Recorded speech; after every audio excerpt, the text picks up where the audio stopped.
Islamic YouTube channel for Rage Islamic Multimedia. Subscribe now. মা জননী ও মা জননী গর্ব ধারিণী ও মা আমি তোমার ছেলে আর 10 মাস 10 দিন গর্ভে রেখে ও মা কেমনে গেলে ভুল ও মা জননী ও মা জননী গর্ব ধারিণী ও মা আমি তোমার ছেলে আর 10 মাস 10 দিন গর্ভে রেখে ও মা কেমনে গেলে ভুল রক্তের বাঁধনে রক্তের বাঁধনে প্রতি যাতনে আমি মাকে ডেকেছি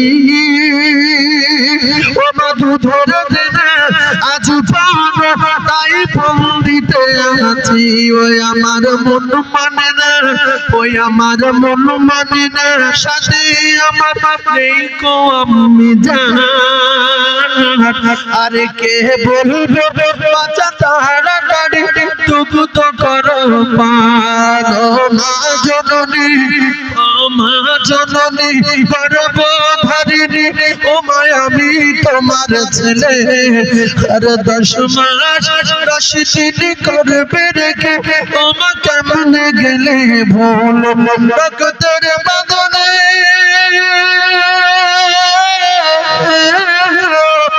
রক্তের বাঁধনে অতি যতনে আমি মাকে ডেকেছি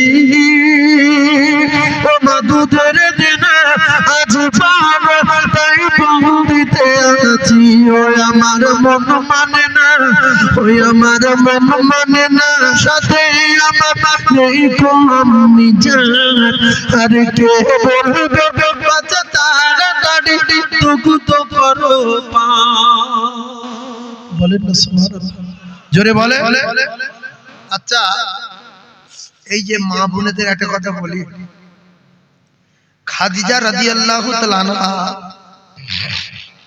রাসূলের জীবনের চেয়ে বেশি ভালোবাসলেন খাদিজার প্রেম আর ভালোবাসায় আল্লাহ নিজে ফানা হয়ে গিয়ে আল্লাহ পাক জিবরিলের ডাকলেন জিবরিল আমি আর সহ্য করতে পারলাম না যাও আমি সালাম দিলাম খাদিজা আমার দোস্তের কাছে পৌঁছে দাও জোরে বলে জোরে বলে স্বামীর খিদমতে আল্লাহ ফানা হয়ে গেল সালাম দিল এরপরে জিবরিল বললেন ইয়া রাসূলুল্লাহ খাদিজা আসছে খাদিজার পায়ের চামড়া সব কেলিয়ে ঝুলে গেছে পাথরে রক্ত লাগছে আর খাদিজা শুধু বলছে ইয়া রাসূলুল্লাহ ইয়া রাসূলুল্লাহ ইয়া হাবিবাল্লাহ যে যার সঙ্গে ভালোবাসা করে প্রেম করে সেই প্রেমিকার কাছে প্রেমিক যদি যায় প্রেমিকের কাছে প্রেমিকা যখন আসে পায়ে কাঁটা ফুটছে ফোঁটর লাগছে বাঁশ বাগানের ভিতরে বক ঝাপটা ঝাপটি করছে জেন ধরে নাড়া দিচ্ছে কারুর কথায় ভয় করে না পায়ে কাঁটা ফুটেছে বুঝতে পারে না শুধু বলছে তুমি কোথায় তুমি কোথায় তুমি কোথায় তিনবার হুমড়ি খেয়ে পড়ে যাওয়ার পরে বলছে তুমি কোথায় ও কলিজার টুকরারা মক্কার মদিনা 6 থেকে 650 কিলোমিটারের মতো রাস্তা তখন ঘোড়া ছিল না গাড়ি ছিল না রাস্তা ছিল না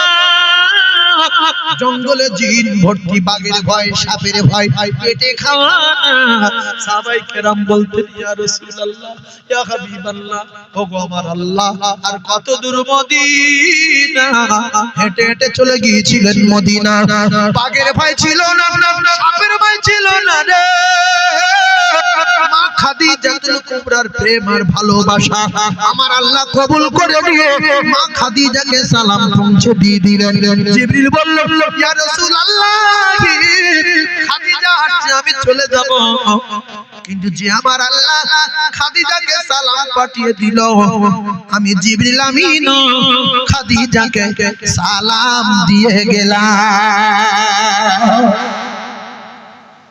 ভাবির এই কথাটা কেন বলছি স্বামীর খিদমত করে স্বামীর ভালোবেসে স্বামীর দিওয়ানা হয়ে স্বামীর কথা মতো চলে আল্লাহকে রাজি খুশি করে ফেললেন। রাসূলুল্লাহকে জীবনেতে বেশি ভালোবেসে আল্লাহর তরফ থেকে সালাম পেয়ে গেলেন, জিবরিলও সালাম দিয়ে গেলেন। রাসূলুল্লাহ খাদিজার সুসংবাদ দিলেন দুনিয়ায়, খাদিজা আমার আল্লাহ তোমার জন্য জান্নাতে বাড়ি বানিয়ে রেখেছে, কেঁদো না, চিন্তা করো না। ইয়া রাসূলুল্লাহ আমি কবর থেকে কি নাজাত পাবো, আমি কবর থেকে কি নাজাত পাবো ইয়া রাসূলুল্লাহ। ভালোবাসাটা দেখেন, আমাদের ভালোবাসা তো ভগরুমবাজি।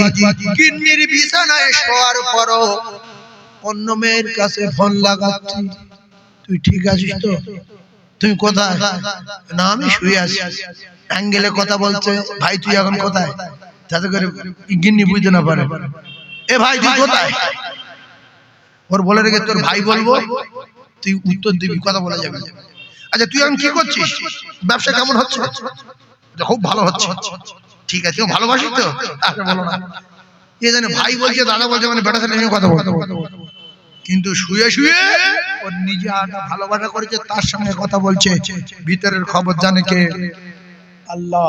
অনেক ভাবিও আছে স্বামীর ঘুম পড়িয়ে রেখে ওর নিয়ে তার সঙ্গে কথা বলছে। হ্যালো, বাইরে গিয়ে স্বামী দেখলো কইরে গিনি কইরে দেখছে বাইরে গেছে, আসলো বলে কোথায় গিয়েছিলিস? বলছে ওযু করতে গিয়েছিলাম, বাইরে গিয়েছিলাম। ভাই একটা সেকেন্ড অন্যায় করে আল্লাহর চোখে ফাঁকি দেওয়া যাবে? জোরে বলেন যাবে? স্বামী স্ত্রী মহব্বত দেখেন, ফোন করা করি কোনো লাইন নাই। খাদিজাতুল কুবরা জান্নাতে বাড়ি সুসংবাদ পাওয়ার পরে রাসূলুল্লাহকে বললেন, ইয়া রাসূলুল্লাহ হুজুর গো,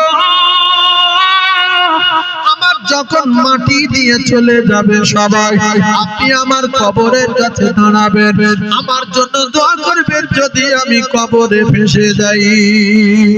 আল্লাহ রাসূল বলেন, খাদিজা তুমি কেঁদো না, আমি রাসূলুল্লাহ কবরের কাছে দাঁড়িয়ে থাকবো, কথা দিলাম। জোরে বলুন, আরো জোরে বলুন সুবহানাল্লাহ। সেই খাদিজাতুল কুবরার কথা ও ভাবিরা কত রকমের কায়দার ভালোবাসতে জানো। সব ভালোবাসা স্বামীর উপরে প্রয়োগ করো, সব রকম ভালোবাসা স্বামীকে দাও, স্বামী খুশিতে ভাগে ভাগ হয়ে যাবে। আল্লাহর নবী বলেন, ওই স্বামী যখন স্ত্রীর জন্য দোয়া চাইবে, ওই দোয়াটা আমার আল্লাহর দরবারে কবুল হয়ে যাবে। সব রকম কায়দার ভালোবাসা কার দেব? জোরে বলেন, স্বামী। মা আয়েশা সিদ্দিকা রাদিয়াল্লাহু তাআলা আনহা আল্লাহর নবীর পাশে শোয়ে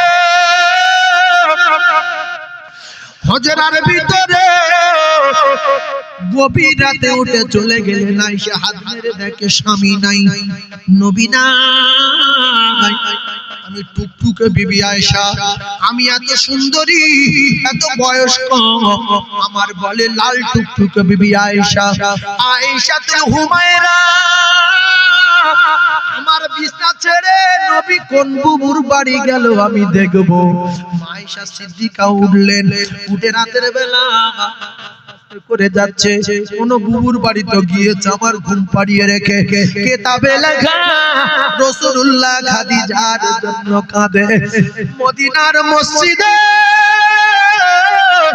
আল্লাহ খাদিজার সঙ্গে আমার দেখা করিয়ে দেবে। খাদিজার টুকরা কথাটা ভাবেন, কথাটা ভাবেন। আল্লাহ রাসূল তো চাই খাদিজা খাদিজা খাদিজা খাদিজা। এদিকে আয়েশা সিদ্দিকা আওয়াজ শুনতে পেয়ে দাঁড়িয়ে গেলেন। রাসূলুল্লাহ দোয়া শেষ করলেন। আয়েশা বললেন, ইয়া রাসূলুল্লাহ আমি একটা জওয়ান খাদিজা, আমি একটা জওয়ান আয়েশাতুল হুমায়রা, আর একটা 40 বছরের মেয়ে বিয়ে করে বয়স্ক মহিলা মারা গেছে, ফাতেমার মা, তার জন্য আপনি আমার বিছনা ছেড়ে উঠে মদিনার মসজিদে কাঁদছেন। রাসূল বললেন, আয়েশা খাদিজা সম্পর্কে জানো না, খবরদার খাদিজা সম্পর্কে এমন মন্তব্য করো না। মা আয়েশা বললেন, ইয়া রাসূলুল্লাহ খাদিজা সম্পর্কে আমার জানা নাই, আল্লাহ এবং তার রাসূল বেশি জানেন। রাসূলুল্লাহ বলেন, আয়েশা খাদিজার বর্ণনা খাদিজাতুল কুবরা রাদিয়াল্লাহু তাআলা আনহা কাটা মেয়ে ছিল না খাদিজাতুল কুবরা রাদিয়াল্লাহু তাআলা আনহা মাঠে কাটা মেয়ে ছিল না কোটি কোটি টাকার মালিক বড় ব্যবসায়ী ছিলেন খাদিজা রাসূলের প্রেমে পাগল হয়ে যাবার পরে রাসূলের প্রেমে ফানা হয়ে যাবার পরে সব যখন বিলীন করে দিয়ে নিজের জান ও জীবনটা দিয়ে দিল কদমে হযরতে মা খাদিজাতুল কুবরা রাদিয়াল্লাহু তাআলা আনহা ঠিকমতো পা ছড়িয়ে শুতে পারতেন না মা খাদিজাতুল কুবরা ভালো একটা শাড়ি পরতে পারেন না রাসূলুল্লাহর পিঠে দাগ লেগে থাকতো সব সময় তড়ির দাগ ভালো পানির গ্লাস নাই ভালো খাবার কোনো সামান নাই ভালো একটা তোষক নাই ভালো একটা পানির মশক নাই একদিন নয় দুদিন না তিন দিন না দিনের পর দিন অনাহারে খাওয়া নাই হযরতে মা খাদিজাতুল কুবরাকে একটু গোশত খেতে দিতে পারে না দুমুঠো ভাত দিতে পারে না একটু জবের আটা দিতে পারে না খাদিজা বলেন ইয়া রাসূলুল্লাহ চিন্তা করবেন না দুঃখ করবেন না আমার খাবার দরকার না আপনি যখন আমার দিকে তাকিয়ে খাদিজা বলে ডাকেন আমার ক্ষুধা তৃষ্ণা দূর হয়ে গিয়ে আমি ফাতিমার মা আমার কলিজাখানা ঠান্ডা হয়ে যায় একটু জোরে বলেন না সুবহানাল্লাহ সেই খাদিজাতুল কুবরা রাদিয়াল্লাহু তাআলা আনহা মারা যাবার পরে রাসূলুল্লাহ মদিনায় ও কলিজার টুকরা যত বিয়ে করলেন ও কলিজার টুকরা আল্লাহর কসম কিতাবে পরিষ্কার লেখা হযরতে মা খাদিজাতুল কুবরা যতদিন বেঁচে ছিলেন বিশ্বনবী দ্বিতীয় বিয়ে করেন না বাকি বিয়েগুলো রাসূলুল্লাহ করেছিলেন মা খাদিজাতুল কুবরার ইন্তেকালের পরে কিতাবে লেখা একদিন রাসূলুল্লাহ মদিনায় বকরি জবাই করে অনেকগুলো গোশত হয়েছে রাসূলুল্লাহ নিজে হাতে বাটছে এটা আয়েশা নাও এটা তুমি নাও এটা তুমি নাও এটা তুমি নাও এটা তুমি নাও রাসূলুল্লাহর মন খারাপ বিশ্বনবী সবার যেরকম ভাগ করে দিলেন এরকম একটা গোশতের ভাগ আলাদা করে রাখলেন মা আয়েশা কথা বলতেন বেশি রে রাসূলুল্লাহকে বললেন ইয়া রাসূলুল্লাহ আপনি গোশতের ভাগা নিয়ে সমস্ত বুড়োদের ঘরে বন্টন করে দিলেন কিন্তু একটা ভাগ আলাদা করলেন কেন এটা কার দেবেন রাসূল বললেন আয়েশা তুমি শুনবে আমি গোশত যখন ভাগ করছিলাম শুধু আমার ফাতেমার মায়ের কথা মনে উঠছিল বারবার করে আমার খাদিজার কথা বারবার করে মনে হচ্ছে আমি আমার খাদিজা যদি বেঁচে থাকতো দুনিয়ায় আমার খাদিজার আমি গোশতের একটা ভাগা দিতাম খাদিজা জান ভরে কে খুশি হতো আয়েশা তাই আমি তোমার যখন গোশত দেই আমার অন্য বুড়োদের ঘরে যখন গোশত দেই শুধু বুকের ভিতরে খাদিজা খাদিজা খাদিজা আমি রাসূলুল্লাহ আর থাকতে না পারে ও বিবি আয়েশা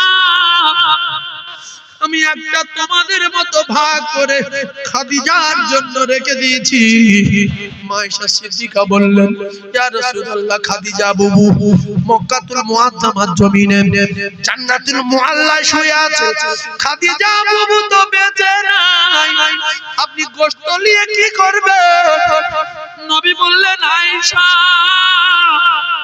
এতগুলো করে গোশত আমি বন্টন করে দিলাম খাদিজা দুনিয়ায় নাই দিনের পর দিন অনাহারে থাকতো মাসের পর মাস যুক্ত না খাদিজার পেটে খানা নাই আমি নবীকার হীরা গুহার ভিতরে আমার কাছে হেঁটে হেঁটে যেত ক্ষুধার্ত অবস্থায় পরনের একটা শাড়ি ভালো ছিল না তালি দেওয়া শাড়ি পরতো খাদিজা ও বিবি আয়েশা রে আজকে আমার খাদিজা দুনিয়ায় নাই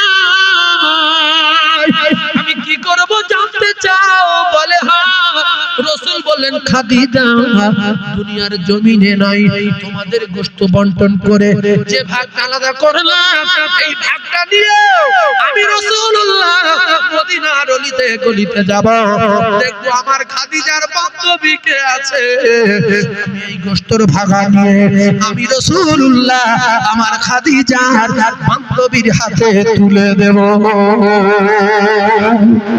জোরে বলেন না সুবহানাল্লাহ, আরো জোরে বলেন না সুবহানাল্লাহ। চিল্লে তাকবীর একটা বার দেবেন, নারে তাকবীর, সবাই জোরে আওয়াজ দাও, নারে তাকবীর, নারে তাকবীর।